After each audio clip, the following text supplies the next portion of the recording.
All right, I've got my parenting pro tip. When you go ahead and build the play set for the backyard, don't forget yourself. And get yourself one of these. It's adjustable. This will fit most size cups. So when you're pushing the kids on the swing, you get this nice little tuck away cup holder. Perfect little spot for it on the back side where nothing's going to knock it off or break it. And when you're done,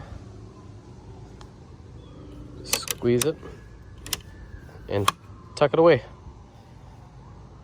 Nobody'd ever know. So I'll go ahead and I'll include a link in the description on what I used.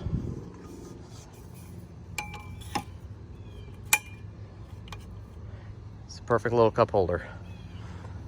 So now when you're pushing the kids on the swing, you got a nice little spot to keep your little beverage.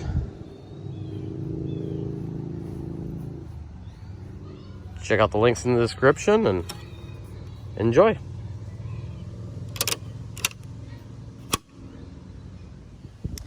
And the installation is super easy. So you've got a couple screws that go right into the wood. You can put them in any direction that you want, but they provide the 6 screw holes and they provide 4 screws. Goes right into the wood. And there it's gone.